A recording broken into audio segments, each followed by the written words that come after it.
स्थान बिल्कुल पास में ही है। जो बस से आए हैं वो भातरोल मंदिर के आगे से ही बस आई है, पीछे ही भातरोल मंदिर है, ये अक्रूर घाट है। तो भातरोल की बड़ी ही सुंदर लीला है। आज भगवान श्री कृष्ण अपने सारे सखाओं के साथ वन भ्रमण करते करते काम्य वन पहुंच गए, जिस दिन हम लोग 2 दिन बाद जाएंगे कामा। अब काम्य वन से जब वापस वृंदावन की ओर आ रहे हैं तो 2 मार्ग है। एक मार्ग है राजमार्ग, जिसके अंदर अनेक गांव आते हैं, और एक है यमुना किनारे वाला मार्ग। तो कृष्ण आज जानबूझ के अपने सखाओं को राजमार्ग से ना लेके कहां से लेके गए हैं, यमुना किनारे वाले मार्ग से लेके आते हैं। और पूरे रास्ते केवल अशोक के ही वृक्ष हैं। अशोक वृक्ष जो है उसमें किसी प्रकार का कोई फल तो आता नहीं है। अब जब पूरे रास्ते चलते हुए आ रहे हैं, उतने में कृष्ण अपने सखाओं को बोलते हैं कि देखो ये इतने बड़े बड़े वृक्ष हैं, तुम कुछ सखाओं इन वृक्षों की महिमा का गान करो। तो सारे सखा बोलते हैं अरे हमारे साथ में जब कवि का इतना बड़ा साक्षात मंडल चल रहा है तो हम क्या महिमा गान करें, तुम ही महिमा गान करो।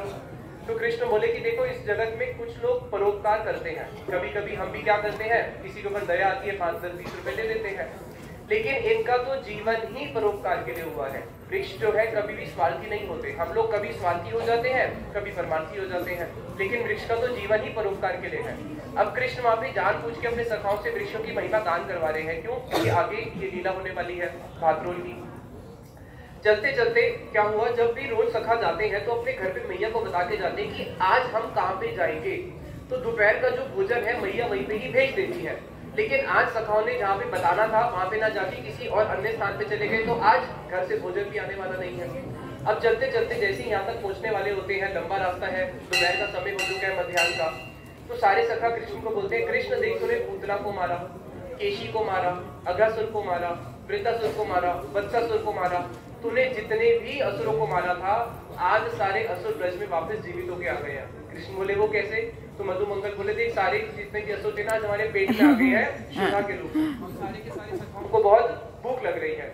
तो कृष्ण बोलते हैं अरे भूख लग रही है तो बड़े भैया को बोलो ना, मुझे क्यों बोलते हो? तो सब लोग बोलते हैं अरे दाऊ जी, ओ बलराम जी, अरे दुष्टों के दमन करने वाले भैया जी, अरे लंबे भुजाओं वाले भैया जी, हमें भूख लग रही है, कुछ तो करो। तो दाऊ जी बोलते कि देखो सामने देखो, एक बड़ी सुंदर यज्ञ वेदी से जब यज्ञ होता है तो उसके धुआं उठता है। जैसे हम कहीं दूर पे फैक्ट्री देखते हैं तो समझ में आते हैं कि धुआं उठ रहा है तो फैक्ट्री होगी। इसी प्रकार से जहाँ पे बहुत सारे पहले जो ऋषि मुनि होते थे वो सामूहिक रूप से रहते थे, जहाँ पे हजारों ऋषि बैठे हैं और हजारों यज्ञ चल रहे हैं। तो बलराम जी ने दिखाया कि देखो सामने दूर में देखो इतने सारे यज्ञों की जो प्रज्वलित जो अग्नि है उसका धुआं दिख रहा है। तो निश्चित रूप से यहाँ पे कोई बड़ा यज्ञ का अनुष्ठान हो रहा है। तो आज तो हमें 2-4 नहीं, आज तो हमें 56 भोग खाने को मिलेगा। तो सारे सखा बड़े आनंदित हुए। अब करते करते ये जो भातरोल स्थान है ये थोड़ा सा एक ऊंचे टीले के ऊपर है। कृष्ण जब वहां पे पहुंचते हैं, कृष्ण अपने सखाओं को बोलते हैं कि देखो हम तो रोज क्या करते हैं, भोजन छीन के करते हैं आपस में सखाओं में। अब हम ब्राह्मणों के पास जा रहे हैं तो ब्राह्मणों से तो छीन के भोजन करेंगे नहीं, तो उनको शिष्टाचार सिखाते हैं कि कैसे भिक्षा मांगनी चाहिए। तो अपने सारे सखाओं को बोलते हैं कि देखो जो भिक्षा मांगने वाला व्यक्ति है उसको हमेशा दीनहीन होना चाहिए, उसको दीनता पूर्वक जाके उनसे याचना करनी चाहिए और जो मिल जाए उसी को ही ग्रहण कर लेना चाहिए। वहां पे चॉइस नहीं होगी कि भैया मुझे ये खाना है मुझे वो खाना है। तो वहां पे सखाओं को बोलते हैं कि जाओ और उनसे भिक्षा मांग के आओ। और देखो जब भिक्षा मांगने जाओगे ये मत बोलना कि कृष्ण ने मांगी है, ये बोलना दाऊ जी ने मांगी है, क्योंकि हो सकता है मेरा नाम लेके वो दे या ना भी दे, क्योंकि कृष्ण ब्रज में बड़े चंचल है। तो सारे सखा जब वहां पे जाते हैं, वहां पे जाके उन्होंने देखा इतने सारे ऋषि मुनि बैठे हैं और इतनी सारी वहां पे यज्ञ वेदियां बनी हुई है और जगह जगह पे स्वाहा स्वाहा स्वाहा फुट फुट स्वाहा इस प्रकार के मंत्रों का उच्चारण हो रहा है। तो उसको सुन के जो सारे सखे बड़े दुखी हो गए, क्योंकि इतने सारे मंत्रों में कहीं पे भी कृष्ण, गोविंद, दामोदर, मधुसूदन, श्याम सुंदर, कृष्ण का कोई भी नाम नहीं था, केवल स्वाहा स्वाहा की ही ध्वनि सुनाई दे रही थी। सखा तो जिस प्रयोजन के लिए आए थे उन्होंने देखा कि हमें ब्राह्मणों को बोले तो बोले क्या, ये तो हमारी तरफ दृष्टिपात भी नहीं कर रहे, देखेंगे तभी तो हम बोलेंगे। तो उसके बाद किसी सखा ने कुछ इशारा किया तो वो इशारा भी नहीं समझ रहे। तो एक ने बोला कि इनको ऐसे लगता है कि अब हमें आगे जाके इनको बोलना ही पड़ेगा। तो किसी ने बोला अरे शृण्वन्तु मे कृष्णस्य वचम, अरे कृष्ण के वचनों को सुनो। क्या कि जो विशिष्ट प्रभाव से युक्त है बलराम और कृष्ण, नंद बाबा के पुत्र जिनकी ख्याति पूरे ब्रज में है, आज बड़ा सौभाग्य की बात है वो तुम्हारे निकट में ही आए हैं और उनको क्षुधा लगी है, उनको भूख लगी है और उन्होंने कुछ ना कुछ भोजन के लिए ही हमें यहाँ पे भेजा है।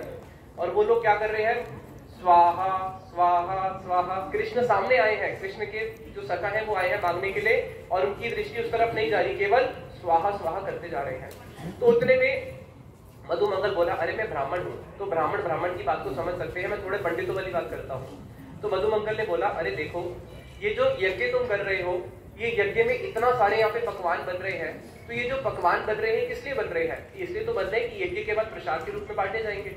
और हम लोग कौन है? हम लोग जो है, हम लोग इसके वास्तविक अधिकारी हैं, क्योंकि हमें भूख लगी है। अनस्य शुद्धितम पात्रम, शास्त्र बोलते हैं जिसको शुद्धा लगी है वही पात्र है अन्न के लिए।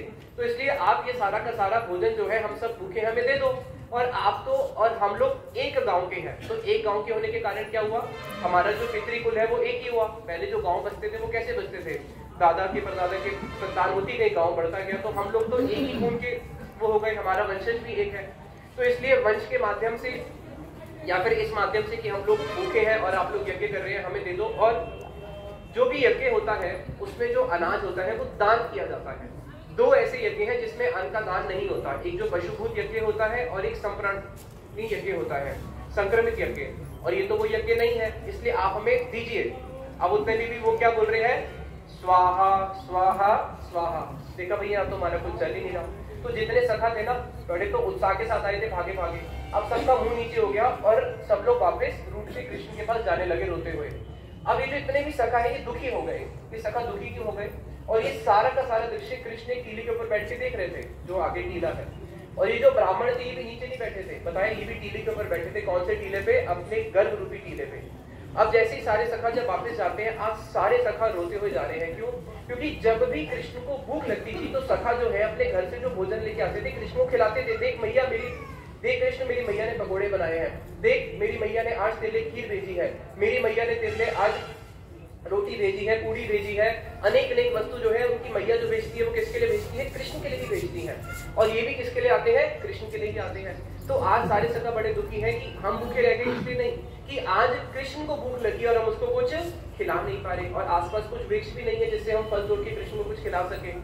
और उतने में जो ग्रंथकार है वो भी रो पड़े कि जो पूरे त्रिभुवन के स्वामी है कृष्ण आज भूखे रह गए हैं और उनको आज कुछ भोजन नहीं मिल रहा। अब जैसे ही सारे सखा रूठते हुए कृष्ण के पास पहुंचते हैं, तो इस जगत में एक रीति है कि अगर कोई व्यक्ति रूठा हो तो उसके सामने क्या हो जाओ, आप थोड़े हंस जाओ तो वो भी हंस पड़ता है। तो कृष्ण को सब देख रहे थे, देखते हुए भी कृष्ण ने क्या किया, जब सारे सखा आए तो कृष्ण ने उनका स्वागत हंसते हुए किया। और जब हंसते हुए स्वागत किया, कृष्ण बोले अरे देखो इस जगत में दो प्रकार के लोग होते हैं। कितने? दो। एक होते हैं मानी, एक होते हैं अमानी। कौन से? मानी और अमानी। मानी जन वो होते हैं जो हमेशा मान की इच्छा करते हैं, और अमानी जन वो होते हैं जो कभी मान की इच्छा नहीं करते और मान सम्मान देना जानते हैं। इस जगत में जितनी भी द्वंद है, जितनी भी लड़ाई है, वो किस लिए है कि हम लोग मान सम्मान लेना चाहते हैं और देना नहीं चाहते। तो ये जो ऋषि थे ये सारे के सारे मानी जन थे, और अमानी है इनकी पत्नियां। तुम उनके पास जाओ, और वो कैसी हैं? वो उनकी जितनी भी पत्नियां हैं वो मेरे प्रेम में धनी हैं, और जो यज्ञ पत्नियां हैं वो मेरे दर्शन के दुख, मेरे दर्शन के अभाव की जो पीड़ा है उसको वहन करती है। उनको कृष्ण के दर्शन का अभाव, जैसे किसी के पास धन का अभाव हो तो वो दिन रात धन की चिंता करता है, दुखी रहता है। किसी की शादी हो गई, पुत्र नहीं हो रहा, वो लोग दुखी रहते हैं कि हमारी कोई संतान नहीं हो रही, पुत्र का अभाव है। तो कृष्ण के दर्शन का अभाव की पीड़ा क्या हमें होती है? हमें नहीं होती, उनको होती थी कि कृष्ण के दर्शन के अभाव की पीड़ा में वो अपने दिन कैसे काटती है? 3 दिन तक उपवास करती है। जब 4वां दिन आता है तो थोड़ा सा जल पीती है, फिर 2 दिन उपवास करती है, फिर जब 7वां दिन आता है तो केवल 2 मुट्ठी भोजन करती है।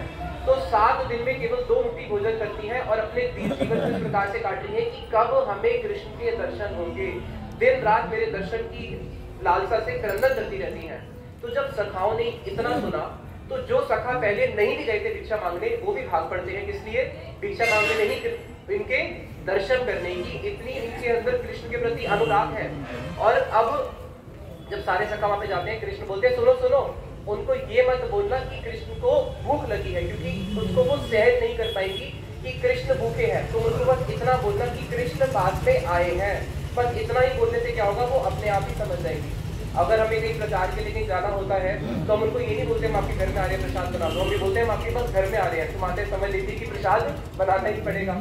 तो वहाँ पे ये जेपी प्रभु खड़े हैं, जब भी भूख लगती है तो हमारे जयपुरी मठ है, तो बोलता हूँ प्रभु जी मैं आपके घर में आ रहा हूँ। तो ये तो कुछ नहीं करते, इनकी वाइफ है अनुदीदी, उसको पता चलता है कि प्रभु जी आ रहे हैं, वो पहले कुछ बनाना शुरू कर देती है। तो ये माताओं का स्वभाव होता है।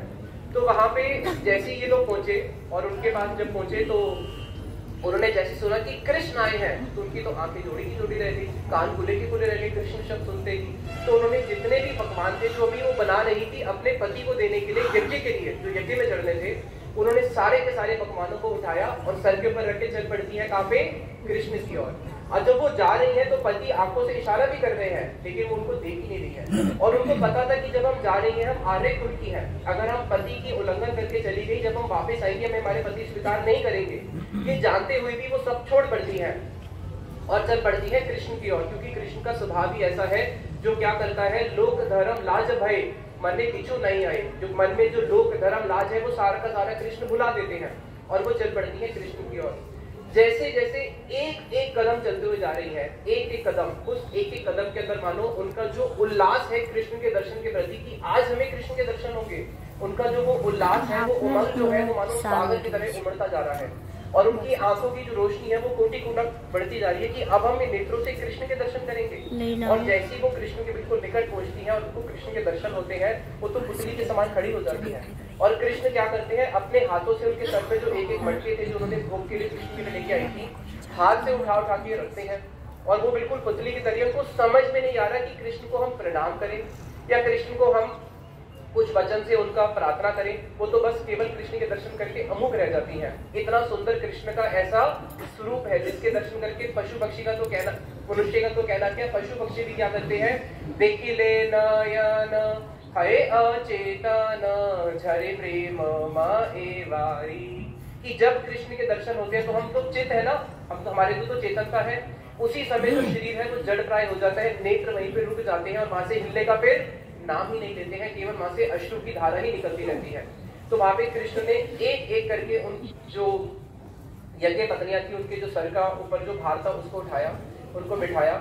उसके बाद जब उन्होंने कृष्ण को सब भोजन करा दिया तो कृष्ण उनको बोलते हैं कि चलो अब तो हमने भोजन कर लिया, अब आप वापस चली जाओ। तो जैसे ही कृष्ण ने इतना बोला मानो उनके तो हृदय में प्रलय हो गई, क्योंकि वो कृष्ण के जब दर्शन करने के लिए आई थी वो किस भावना से आई थी, वो इस भावना से नहीं आई थी कि हम वृंदावन जाएंगे कृष्ण दर्शन करके वापस घर चले जाएंगे। वो तो इस भावना से आई थी कि हम तो अपना सर्वस्व छोड़ के कृष्ण आपके पास ही आई है और आप हमें कह रहे हो वापस चले जाओ। तो वहां पे जो द्विज पत्नियां हैं कृष्ण को समझाते कि देखो तुम ऋषि की पत्नियां हो और मैं एक गोप का बालक हूँ, तो गोप बालक होने के कारण मैं तुम्हें अपनी पत्नी के रूप में स्वीकार नहीं कर सकता। दूसरा वो बोलते हैं कि ठीक है आप स्वीकार मत करो, हम तो दासी बन जाएंगी यशोदा मैया की, और यशोदा मैया की दासी बन के वहीं पे ही आंगन में उनकी सेवा करेंगी। उनके यहाँ पे तो लाखों लाखों दासियां हैं, तो कुछ दासियां और भी वहाँ पे मिलित हो जाएंगी। और जब भी आप वहाँ पे आओगे, हमें जब भी अवसर मिलेगा महल के अंदर आने का, क्योंकि दासी तो महल के बाहर रहती है, या जब आप महल के बाहर आओगे तब हम आपके दर्शन करके ही अपने परम सौभाग्य मानेगी। बोले नहीं ऐसा भी नहीं हो सकता, यशोदा मैया भी तुम्हें नौकरी पे नहीं रखेगी, क्योंकि तुम कौन हो, तुम ऋषि की पत्नियां हो। बोले कुछ नहीं होता, हम फिर क्या करेंगे, हम यही ब्रजवासी बन के रहेंगी और जब भी हम यहाँ से आना जाना करोगे आपके जो चरणों की रज होगी उसको लेके हम अपने वक्षस्थल पे लगा के ही हम मानेंगे कि हमारा जीवन सार्थक हो गया। तो कृष्ण बोलते हैं कि नहीं, तुम वापस जाओ और तुम्हारे पति तुम्हें वापस स्वीकार करेंगे। फिर कृष्ण के मनाने में वो वापस चली जाती है। अब हमारे गुरुदेव इस बात को बोलते थे कि देखो कृष्ण ने द्विज पत्नियों को बोला वापस चले जाओ और उन्होंने उनकी बात मानी और वो वापस चली गई। और जब गोपियों को बोला वापस चले जाओ तो गोपियां गई, गोपियां नहीं गई, गोपियों ने उनको उल्टा और पाठ पढ़ा दिया। तो अभी प्रश्न है, उन्होंने कृष्ण की बात मानी और गोपियों ने कृष्ण की बात नहीं मानी। कृष्ण को ज्यादा आनंद किसमें आएगा, जो उन्होंने नहीं मानी, जिसको भगवान स्वयं भागवतम में बोलते हैं आज्ञाए एवं गुणादोषण मया अधिष्ठान अविस्वकान धर्मान सत्यज्य माम भजेत सच सत्तमा। कि प्रभु आपका सबसे बड़ा भक्त कौन है, उधर देखो जो मैंने शास्त्रों में वचन बोले हैं, जो वचनों को पालन करता है वो मेरा भक्त है। लेकिन मेरा एक भक्त उससे बढ़कर भी है, कौन, जो मैंने शास्त्रों में वचन बोले हैं उसका भी उल्लंघन कर देता है, मेरी ही वाणी का उल्लंघन कर देता है। किसके लिए, मेरे भजन के लिए, जिसके अंदर मेरी सेवा के लिए वो शास्त्रों का भी उल्लंघन कर देता है, वो ही मेरा परम भक्त है और वो है ब्रज की गोपियां। तो वहां पे कृष्ण जो है, जब ये द्विज पत्नियां वापस पहुंचती हैं तो जितने भी ऋषि मुनि थे उस समय उनका हृदय जो है, उनका जो चित्त है, भगवान की कृपा से उनका चित्त जो मलिन था वो समय शुद्ध होता है और वो अपने आप को कोसते हुए बोलते हैं धिक जन्म धिक त्रिविध विद्याम धिक कलो धिक कुलम धिक बहु ज्ञातम। कि मेरे कुल को, हमारे इतने बड़े ज्ञान को, हमारी विद्या को, हमारी तपस्या को, सबको धिक्कार है। विमुखा ये तब अधोक्षजे, क्यों, क्योंकि हम कृष्ण से विमुख हो गए। तो जो कृष्ण से विमुख है उसके धन को, उसके तन को, उसके मन को, उसकी हर वस्तु को धिक्कार है। इसलिए जीवन का सार क्या है? जीवन का सार है कृष्ण। और हम लोग परम सौभाग्यवान हैं कि आज हम लोग भगवान श्री कृष्ण की इन सारी लीला स्थलियों में जा रहे हैं। और ये सारी की सारी जो इन सारी लीला स्थलियों में जा रहे हैं, इसका पूरा का पूरा श्रेय जो जाता है वो हमारे गुरुदेव को जाता है। बोलो श्रील भक्ति वेदांत नारायण गोसाई महाराज की जय। हमारे गुरुदेव हर साल 1 महीने की पूरी परिक्रमा निकालते थे, 30 दिन की। और 30 दिन की जब गुरुदेव परिक्रमा निकालते थे, पूरे विदेश गुरुदेव पूरे साल पूरे विश्व का भ्रमण करते थे, पूरे विश्व का, किसी कंट्री को नहीं छोड़ते थे। यहाँ तक कि जब गुरुदेव प्राय 90 साल की उम्र तक भी पहुंचने वाले थे, 85-86, तब भी डॉक्टरों ने मना करा कि नहीं, आपको ट्रैवल नहीं करना। तब भी गुरुदेव इटली और पूरे विश्व में ट्रैवल करते थे। और जब गुरुदेव ट्रैवल करते थे, कई जगहों पे फ्लाइट ऐसी होती थी 24 घंटे फ्लाइट में बैठना है, 24 घंटे। अब 24 घंटे में जो गुरुदेव के साथ में सेवक होते थे वो तो सो जाते थे, और गुरुदेव जब 24 घंटे की फ्लाइट उतर जाती थी, गुरुदेव बोलते थे देखो तुमने कितनी माला करी। कोई बोलता था हमने 16 करी, कोई 32 करी। गुरुदेव बोलते थे मैंने तो 5 लाख हरिनाम कर लिया, 3 लाख हरिनाम कर लिया, 4 लाख हरिनाम कर लिया। तो इतना गुरुदेव की अविष्टा की, और पूरे विश्व में भ्रमण कर करके गुरुदेव हर जीवों को उठा के लेके आते थे इस ब्रज धाम में। जैसे मानो कोई, अगर हम आपके शहर में आए तो आप क्या बोलोगे? देखो मेरे शहर में यहाँ पे कचौड़ी बड़ी अच्छी मिलती है, चलो हम आपको कचौड़ी खिलाते हैं। हमारे यहाँ पे शहर में जलेबी अच्छी मिलती है, हम आपको यहाँ की जलेबी खिलाते हैं। तो गुरुदेव तो शुद्ध ब्रजवासी हैं, तो गुरुदेव अपने इस पूरे ब्रज के सबको दर्शन कराते थे। देखो मेरे कृष्ण ने यहाँ पे ये लीला करी, मेरी स्वामी राधा जी ने यहाँ पे ये लीला करी। इस प्रकार से गुरुदेव सबको ब्रज में लेके जाते थे, इस उद्देश्य से कि इस ब्रज के धाम में जब हम आते हैं, इसकी मस्तक, अपने मस्तक को इस रज से स्पर्श करते हैं और यहाँ की कथा सुनते हैं, तो गुरुदेव का जो मूल प्रयोजन था वो क्या था कि किसी प्रकार से जितने भी लोग आए हैं, मैं उनके हृदय के अंदर एक ग्रीड दे दूं। क्या दे दूं? ग्रीड। कृष्ण को प्राप्त करने की जो ग्रीड है, तो लोभ, जिसको हिंदी में बोला जाता है लोभ, तो उस लोभ को देने के लिए ही गुरुदेव इस ब्रजमंडल परिक्रमा का आयोजन करते थे। और हम लोग भी गुरुदेव के अनुगत्य में इसलिए ही आ रहे हैं कि हमारे हृदय में भी किसी प्रकार से क्या आ जाए, वो लोभ जागृत हो जाए। क्योंकि कृष्ण भक्ति को प्राप्त करने का केवल एक हेतु है, और वो क्या है? लौल्यम अभी मूल्यम। ये शब्द आप मेरे पीछे बोलिए, संस्कृत शब्द है लौल्यम अभी मूल्यम। कृष्ण को प्राप्त करने का मूल्य क्या है? जैसे अगर किसी को कोई फोन खरीदना है तो मूल्य देना पड़ेगा, गाड़ी में जाना है तो मूल्य देना पड़ेगा। तो कृष्ण को प्राप्त करने का मूल्य क्या है? लौल्यम अभी मूल्यम। एक ही मूल्य है, वो क्या है? लौल्यम, वो है लोभ। इसी के साथ मैं वाणी को विश्राम देता हूँ। गीता गौर प्रेमानंदे हरि बोल, हरि हरि बोल।